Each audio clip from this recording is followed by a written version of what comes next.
मेरे प्यारे बच्चों, जय हिंद। आप सब कैसे हैं? बहुत अच्छे होंगे। आज हम लोग लेके आए हैं मिशन एग्ज़ाम, जो सीरीज हम लोग चला रहे थे क्लास 8 का, उसका पार्ट 3 वीडियो है।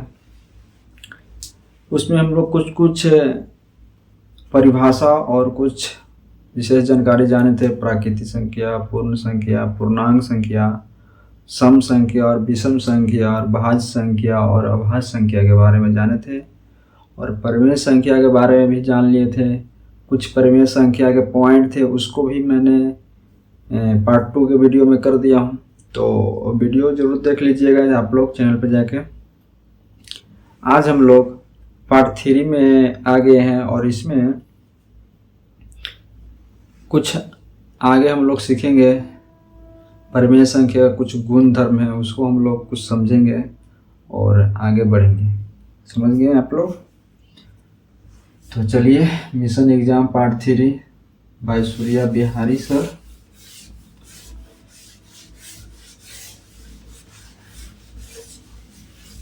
आपके एनसीईआरटी के बुक में दिया होगा परिमेय संख्याओं के गुणधर्म।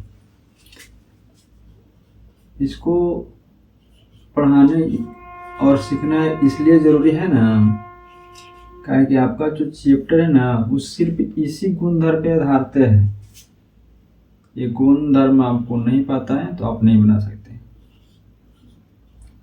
परिमेय संख्याओं का गुण धर्म,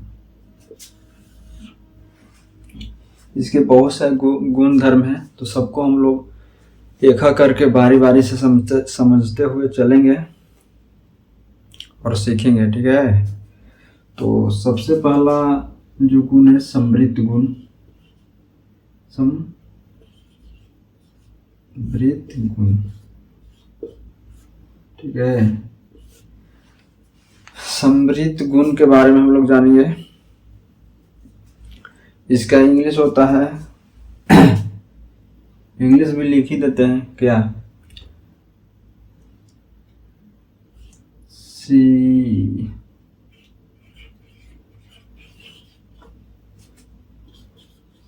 प्रॉपर्टी, क्लोजर प्रॉपर्टी,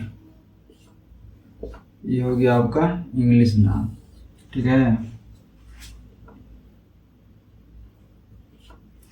चलिए, समृद्ध गुण के बारे में हम लोग समझेंगे। ये जो गुण है ना बाबू, ये कहता ना है कि अगर हम लोग दो परिमेय संख्या लेते हैं, ठीक है, कितने परिमेय संख्या, अगर हम लोग दो परिमेय संख्या को लेते हैं और उसको या तो जोड़ करते हैं या घटाव करते हैं या गुणा करते हैं या भाग करते हैं, तो उसका परिणाम जो आएगा ना, उत्तर जिसको हम लोग बोलते हैं, वो उत्तर भी परिमेय संख्या ही आएगी। आई बात समझ में? पहले समझिएगा, उसके बाद हम लोग लिखवा भी देंगे, इसको लिख भी लीजिएगा। अगर दो को परिमेय संख्या आप लिए, ठीक है, उसको आप जोड़ कीजिए, घटाव कीजिए, गुणा कीजिए, भाग कीजिए, उसका जो परिणाम आएगी ना, जो उसका उत्तर आएगी, वो भी परिमेय संख्या ही आएगी। यही समृद्ध गुण कहलाती है। यहाँ तक आई बात समझ में? तो चलिए इसको लिखवा देता हूँ। आप लोग डैश करके लिख सकते हैं, आप लोग डैश दीजिएगा और लिखते चलिएगा जहाँ तक दिखे। बाद में मैं लिखवा के समझा के साइड हट जाऊंगा, आप लोग लिख लीजिएगा। ठीक है? जब किसी भी दो परिमेय संख्या, जब किसी भी दो परिमेय संख्या पर कोई भी संक्रिया, कोई भी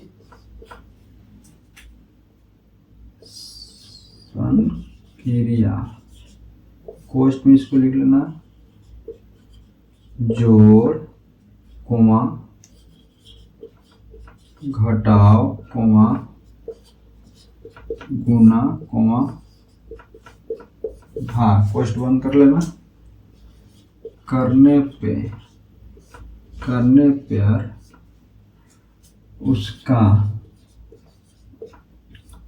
उसका परिणाम भी परिमेय संख्या आएगी।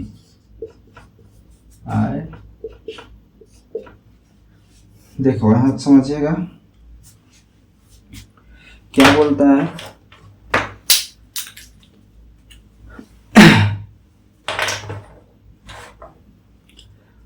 बोल रहा है कि जब दो परिमेय संख्या को लेंगे, ठीक है,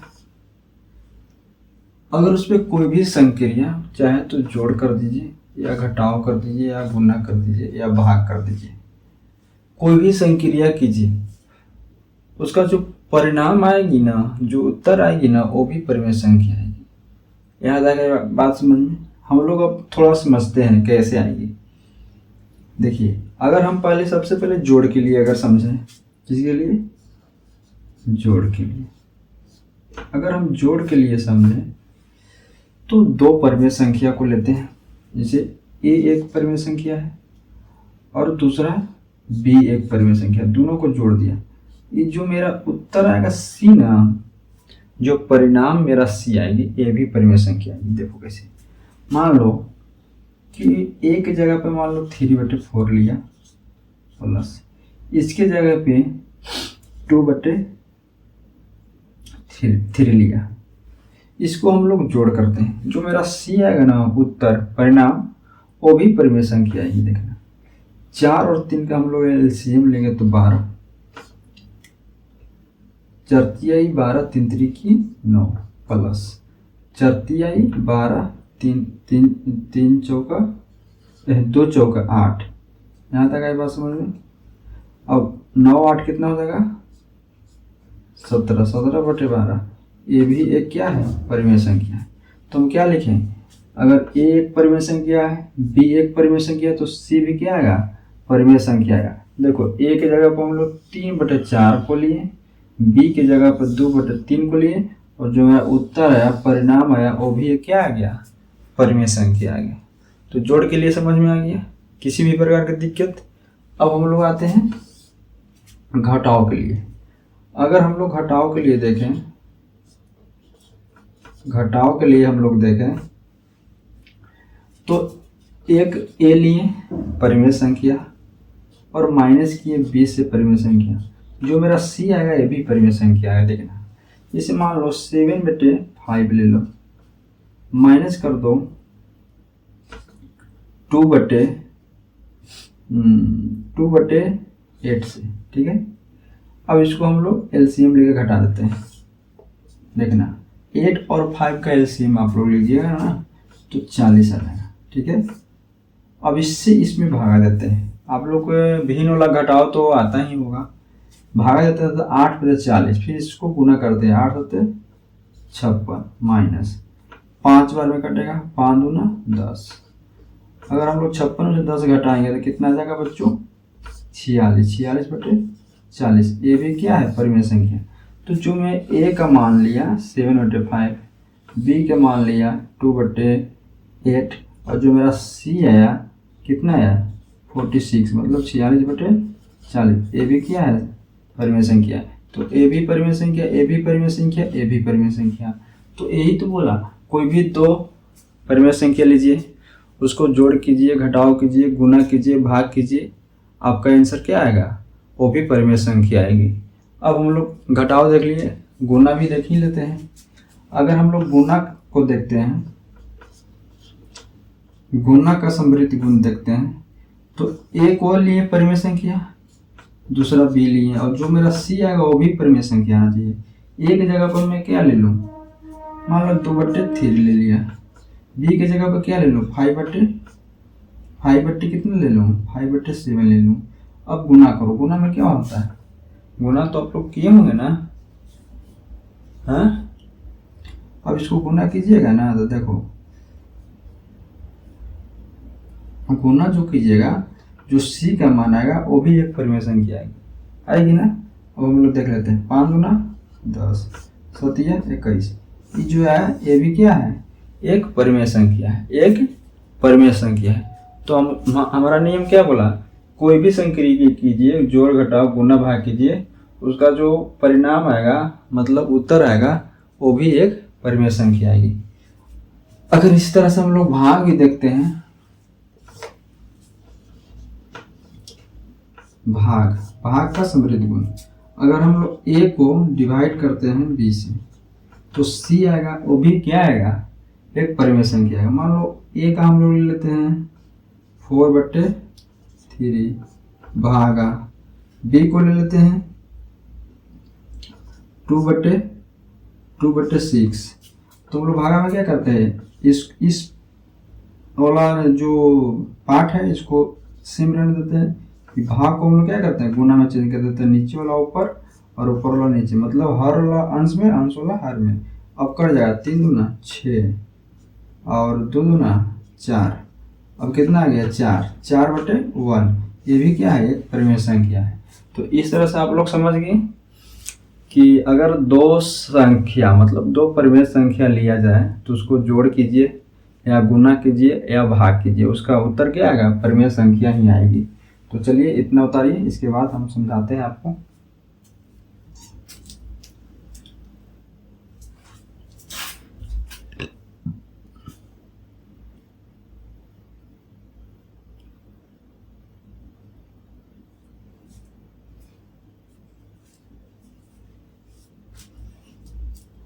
तो चलिए आप लोग उतार लिए होंगे, इसको मिटाते हैं।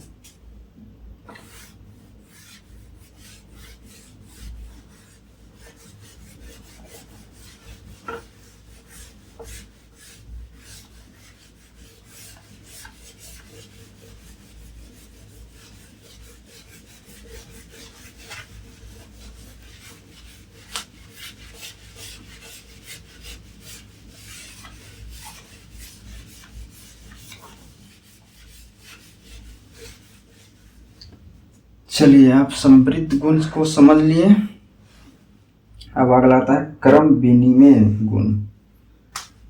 अगला क्या आता है, क्रम विनिमय,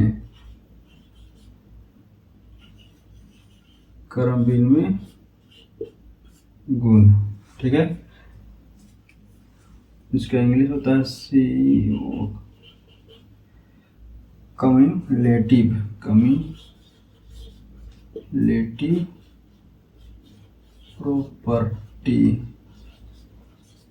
प्रॉपर्टी।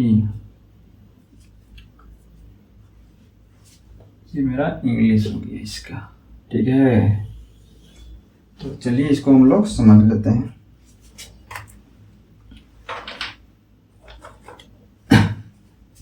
क्रम विनिमय नियम क्या बोलता ना है,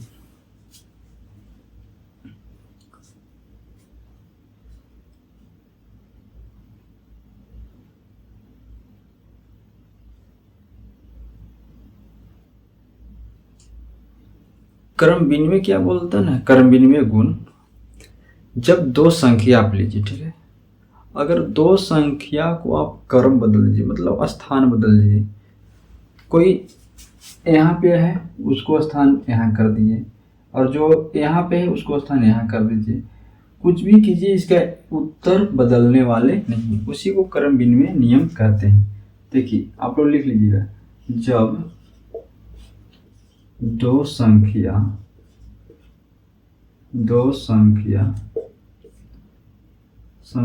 के क्रम बदलने के बाद जोड़ या गुना का मान नहीं बदलता है उसे क्या बोलते हैं, क्रम विनिमय नियम बोलते हैं। फॉर एग्जाम्पल हम लोग पहले क्या बोल रहा है, जब दो संख्या को लेते हैं तो उसका योग करते हैं या गुना करते हैं, क्या करके, क्रम बदल के, मतलब स्थान को बदल कर। तो देखिए हम लोग स्थान कैसे बदलते हैं, सबसे पहले हम लोग जोड़ के लिए देखते हैं। अगर हम लोग जोड़ के लिए देखते हैं तो मान लो कि दो संख्या लिए ए और बी, दो संख्या लिए, ठीक है। अगर हम लोग दो संख्या को पहले ए प्लस बी कर दो या फिर बी प्लस ए कर दो, ये दोनों का उत्तर सेम ही आएगा, मतलब मान जो है से नहीं बदलेगा। देखो ए बराबर हम मान लो 4 लिए, बी बराबर हम मान लो 6 लिए, तो पहले बी वाला लिख दो, बी बराबर 6 और ए बराबर 4। अब दोनों को सोल्व करेगा ना, तो LHS और RHS मतलब दाया पक्ष और बाया पक्ष दोनों क्या आएगा, बराबर आएगा। 6 4 10, ये भी 6 4 10, तो दोनों बराबर आए ना। तो क्रम विनिमय नियम यही बोलता है कि दो संख्या लीजिए, दोनों का स्थान में परिवर्तन कीजिए और परिवर्तन करने के बाद जोड़ कीजिए या गुना कीजिए, उसका मान नहीं बदलेगा। अगर हम लोग गुना में देखते हैं, गुना में हम लोग देखते हैं, एक ए लिए एक बी लिए, ए बराबर मान लीजिए कि 8 लिए, बी बराबर 17 ले लीजिए, ठीक है।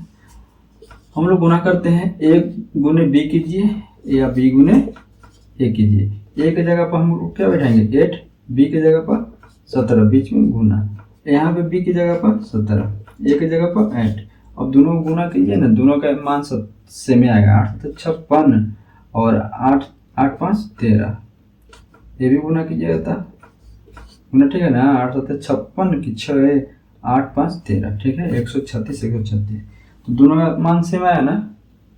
तो यही क्रम विनिमय नियम बोलता है कि जब दो संख्या लीजिए, दोनों का स्थान को परिवर्तन कीजिए। देखिए स्थान परिवर्तन किए ना है, पहले ए फर्स्ट में था, यहाँ पे लास्ट में है, तो स्थान परिवर्तन हुआ, यहाँ सेकेंड में था, यहाँ फर्स्ट हो गया, तो स्थान को परिवर्तन कर दिया। स्थान जब परिवर्तन किए फिर भी उसका उत्तर क्या आया, सेम ही आया, मतलब बराबर ही आया। तो इसी को हम लोग क्रम विनिमय नियम बोलते हैं। इसका एक नोट लिख लीजिएगा, नीचे नोट लिख लीजिए, नोट ए गुण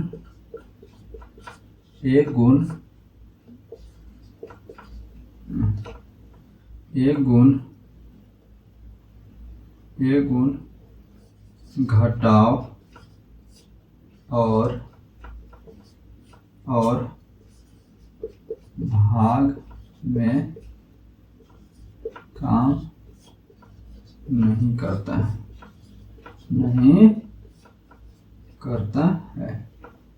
किस किस में नहीं करता है, घटाव और जोड़ में। इसको भी देख लीजिए। अगर हम लोग आगे घटाव में देखते हैं, अगर हम ए और बी लिए, ए बराबर लिए 8, बी बराबर लिए 3, ठीक है। तो हम लोग किए एक बार ए माइनस बी, दूसरा बार किए बी माइनस ए। ए की जगह पे 8 लिए, बी की जगह पर 3 लिए, बी की जगह पर अब 3 लेना है, ए की जगह पर 8 लेना है। हम इसको हल करेंगे ना, तो यहाँ पे तो 5 आएगा और यहाँ पर -5 आ जाएगा ना। तो उत्तर सेम आया, तो यहाँ पर काम किया, गुण नहीं। अगर हम लोग भाग में देखते हैं, इसी को ले लीजिए, ए भागा बी या बी भागा ए कीजिए। ए की जगह पर हम लोग 8 लेते हैं, भागा किससे देते हैं, 3 से। अगर बी की जगह पर हम लोग लेते हैं कितना, 3, भागा देते हैं 8 से, तो माना कैसे 8 बटे यहाँ 3 आ जाएगा, यहाँ 3 बटे 8 आ जाएगा। क्या सेम आया, सेम ने काम किया नहीं किया ना। तो किस किस में काम नहीं करता है, घटाव में नहीं करता है और भाग में नहीं करता है। कौन सा गुण, क्रम विनिमय गुण। कौन सा गुण, क्रम विनिमय गुण। चलिए इसको स्क्रीनशॉट लीजिए फटाफट और उतारिए जल्दी से।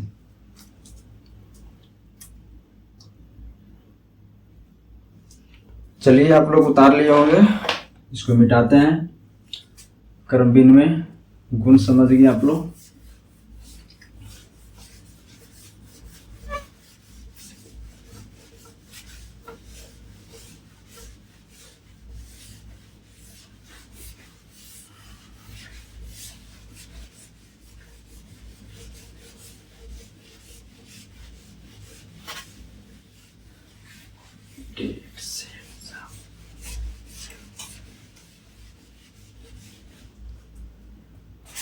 चलिए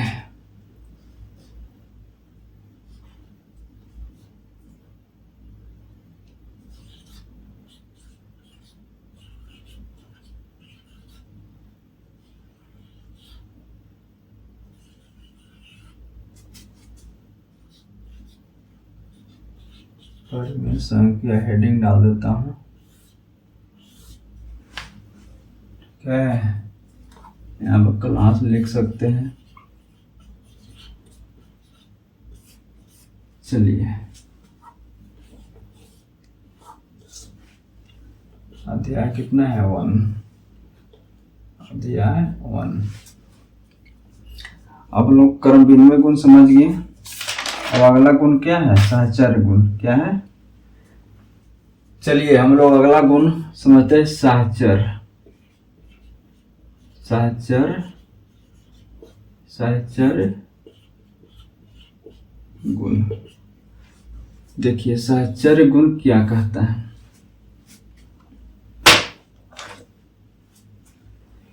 जब किसी संख्या को, ठीक है, जब किसी संख्या में, जब किसी 3 संख्या को लो और उसका समूह बनाओ। कोई भी 3 संख्या लो और उसका समूह बनाओ, और समूह मतलब ब्रैकेट, कोष्ठ, और कोष्ठ को परिवर्तन करो। ठीक है, कोई भी 3 संख्या लो और तीनों संख्या में कोई 2 का ग्रुप बनाओ, मतलब 2 संख्या को कोष्ठ में रखो, फिर अगला बार में दूसरे 2 संख्या को मतलब ग्रुप में रखो, और ग्रुप में रखने के बाद जोड़ करो या गुना करो, जोड़ करो या गुना करो, उसका मान कभी नहीं चेंज होगा। मतलब उसका जो परिणाम आएगी ना, जो उत्तर आएगी, उस दोनों का LHS और RHS दोनों उत्तर क्या आएगी? सेम ही आएगी। उसी को साहचर्य गुण कहते हैं। जैसे देखो, जब 3 संख्या, जब 3 संख्या के समूह, समूह मतलब कोष्ठ में लिख लो, कोष्ठक के स्थान बदलकर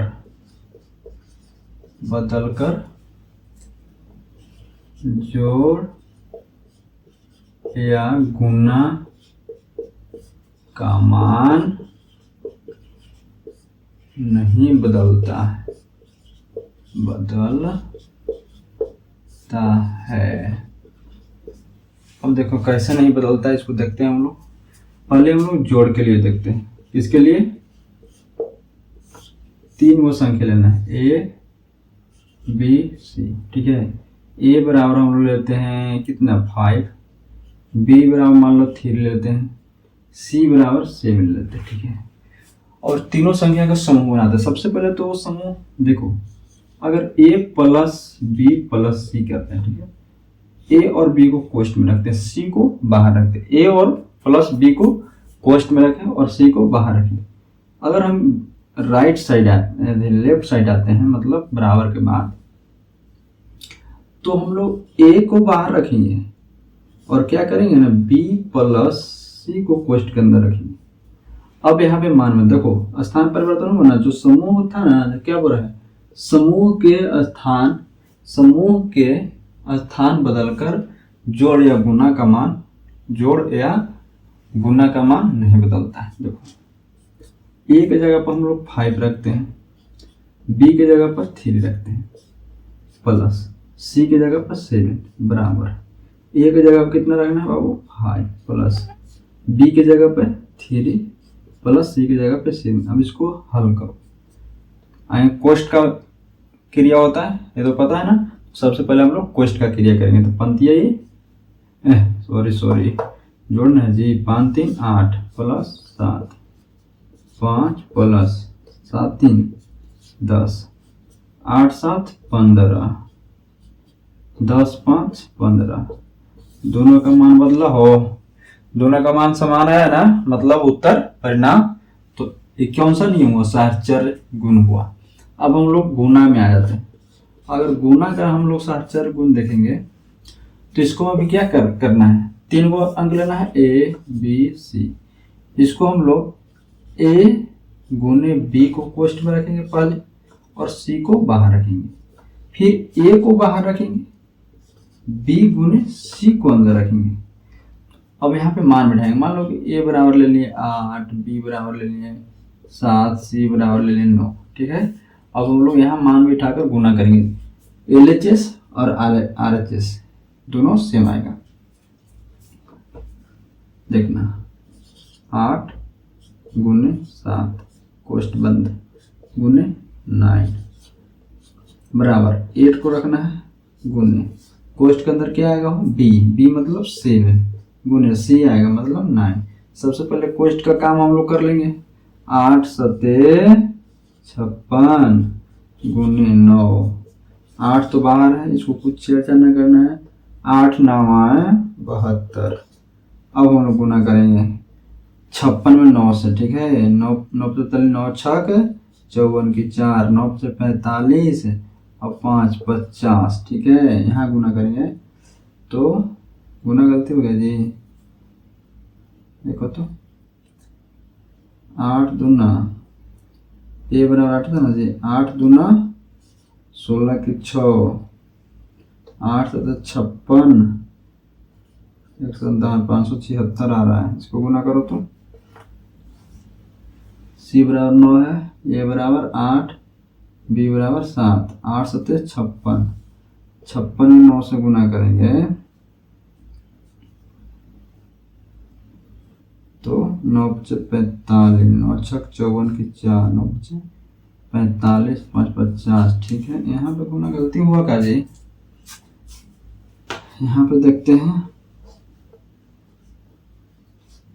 ए बराबर 8 बिठाए हैं, बी बराबर 7, सी बराबर 9। 8 की 8, 9 से 63। देखो यहाँ गुना गलती हुआ था, 9 8 72 हमने लिख दी थी, 9 से 63।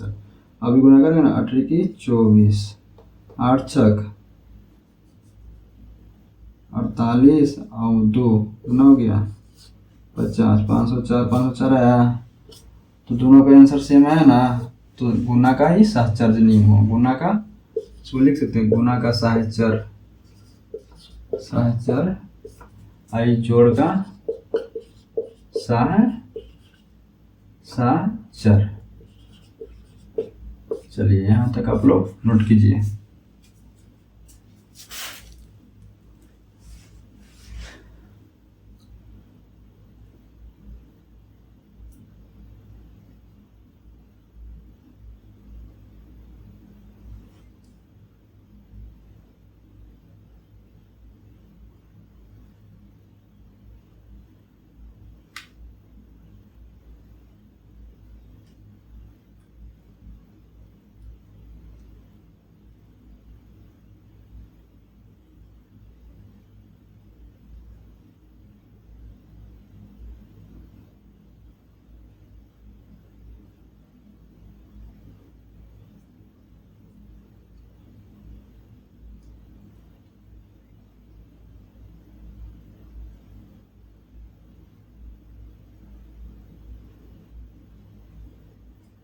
चलिए आप लोग लिख लिए,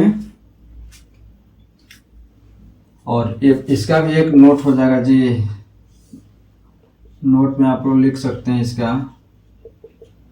एक किस पर जोड़ और गुना तो हो गया, ये भी घटाओ और इस पे भाग पर काम नहीं करता है। ठीक है, नोट में लिख लीजिएगा, घटाओ और भाग पे काम नहीं करता है। चलिए मिटाते हैं।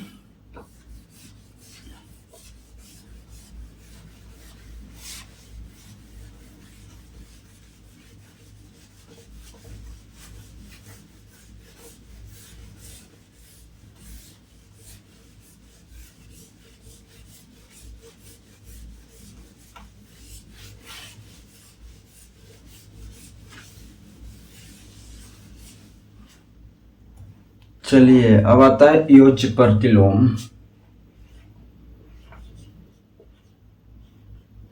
योज्य प्रतिलोम।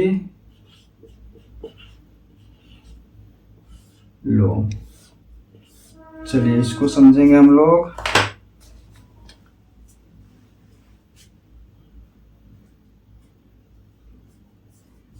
योज्य प्रतिलोम बोलता है कि किसी भी संख्या में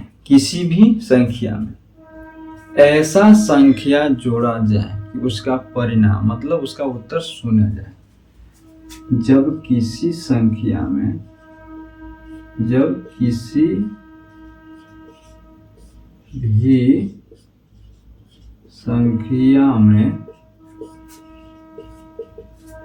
ऐसा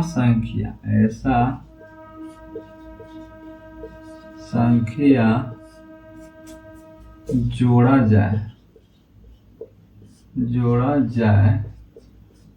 जाए कि उसका परिणाम क्या जाए, परिणाम मतलब रिजल्ट शून्य आ जाए, ठीक है, क्या आ जाए, शून्य आ जाए। जैसे मान लो कोई संख्या आप लीजिए, उसको मैं क्या जोड़े, जैसे मान लो आप 6 लिए संख्या, ठीक है, इसको मैं ऐड करना है, वैसा चीज ऐड करना है कि उसका उत्तर 0 आ जाए। तो जाहिर सी बात है -6 को हम लोग ऐड कर देंगे, तो -6 को ऐड करेंगे तो 6 होगा, प्लस माइनस माइनस, और 6 में से 6 जाएगा तो 0। तो यही तो बोल रहा है कि कोई भी संख्या लो, उसमें क्या जोड़ा जाए कि उसका उत्तर सुना जाए। और ले लो, मतलब 4/3 है, इसमें क्या जोड़ा जाए, तो -4/3 को जोड़ा जाए। अगर 4/3 प्लस गुने माइनस क्या आता है, -4/3, तो उतना से इतना घटेगा, जाहिर सी बात है शून्य आएगा। तो यही तो बोल रहा था योज प्रतिलोम, जब किसी भी संख्या में ऐसा संख्या जोड़ा जाए कि उसका परिणाम मतलब रिजल्ट मतलब उत्तर क्या आ जाए, शून्य आ जाए। तो शून्य मेरा आ जा रहा है, तो शून्य आ गया तो क्या है, योज प्रतिलोम है, ठीक है। चलो उतारो जल्दी।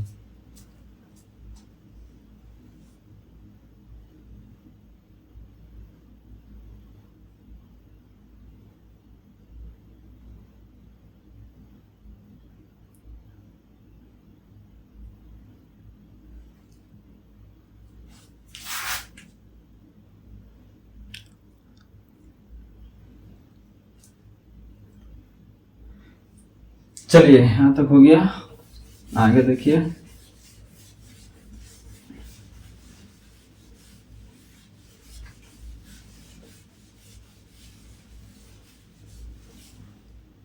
अब आता है क्या, गुणात्मक प्रतिलोम।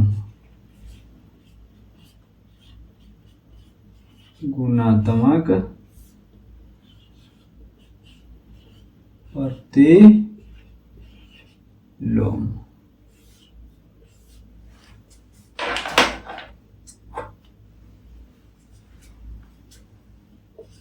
जब किसी संख्या में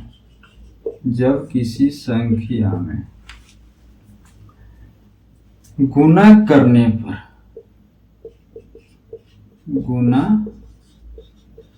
करने पर उसका उत्तर यानी परिणाम क्या आ जाए, 1 आ जाए, मतलब 1 आ जाए, तो उससे क्या बोलते हैं, गुणात्मक प्रतिलोम बोलते हैं। जब किसी संख्या में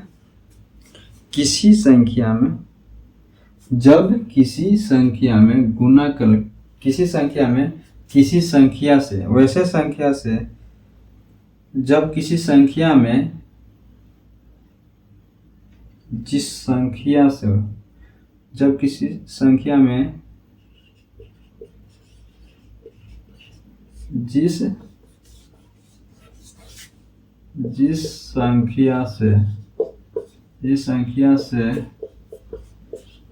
गुणा करने पर क्या है, गुणा करने पर 1 आ जाए, तो उसे क्या बोलते हैं, गुणात्मक प्रतिलोम। जैसे मान लो कोई संख्या 5/7 है, इसको मैं किससे गुणा करें कि उसका उत्तर 1 आ जाए, तो प्रतिलोम मतलब उल्टा कर दो, 7/5 से गुणा कर दो, 5 से 5, 7 से 7 काट के कितना जाएगा, 1। अगर मान लो 6/5 है, इसमें किससे गुणा करें कि 1 आ जाए, तो 5/6 से गुना कर दीजिए, कितना आ जाएगा, 1 आ जाएगा काट पीट के।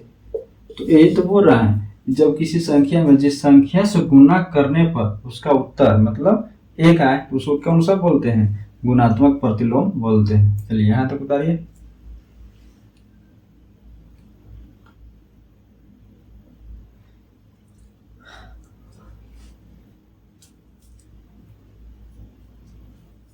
चलिए उतार लिया आप लोग, चलिए मिटाते हैं।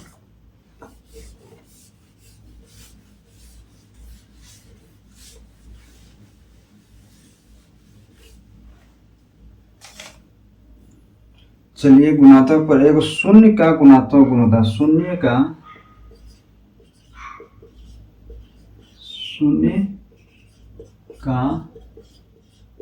गुणात्मक गुण, शून्य का गुणात्मक गुण, ठीक है।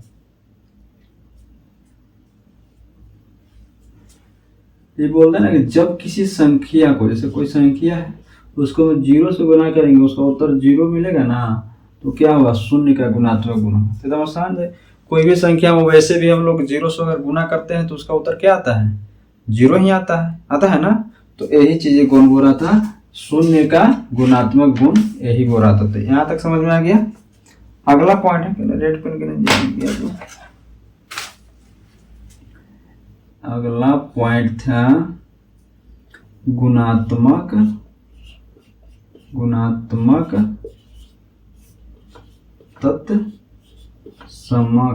तत्समक।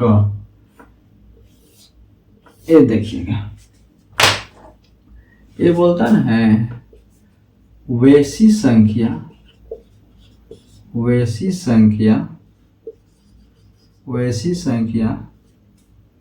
जिसमें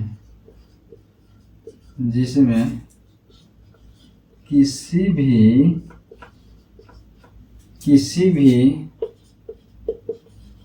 संख्या से गुणा करने पर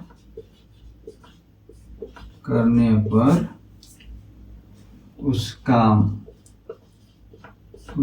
मान नहीं बदलता